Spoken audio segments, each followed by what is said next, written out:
Lara.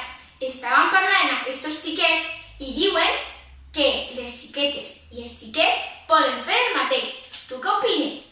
Jo crec que tenen raó. Yo també. Perfecte. Entonces, ¿nos voldrás ayudar a convencer a la señorita Formigueta de que no té raó? Clar que sí! Oh, perfecte! Ara anem a cridar al nostre amic Pau. A la de 3 anem a cridar-lo. 1, 2 i 3. Pau!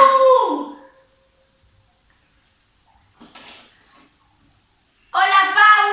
Hola. Com estàs? Molt bé. Estàvem parlant en aquests xiquets i diuen que les xiques i els xics poden fer el mateix. Tu què opines? Sí que podem fer el mateix. Molt bé.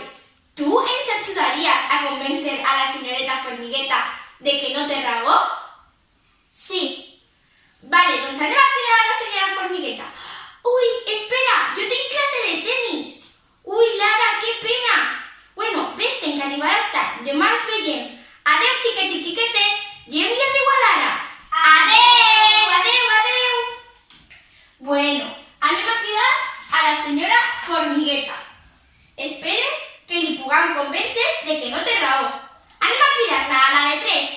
Diem la senyora Formigueta. 1, 2 i 3. Senyora Formigueta! Hola! Hola. ¿Qué pase? Hola, señora Formigueta. Te volíem dir una cosa molt important. ¿Sí? ¿Qué pase? Mira, és que tu dius que les xiques i els xics no poden fer el mateix i que les xiques no poden jugar a futbol, no poden fer tenis, per exemple. Per què dius això? És que és veritat, les xiques i els xics no poden fer el mateix. Pues jo, estos xiquets i tots els meus amics diuen que això no és veritat. Bueno, pues vosaltres vos equivoqueu. Les xiques i els xics no poden fer el mateix. Sí que poden fer el mateix, veritat, xiquets i xiquetes? Veus? Els xiquets i xiquetes també diuen això. Bueno, si dieu tots que això és veritat, vinga, anem a fer tots i totes un partit.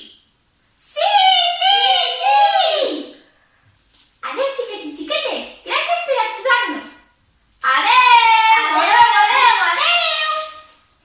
I fins ací el conte de la xiqueta que volia jugar a futbol.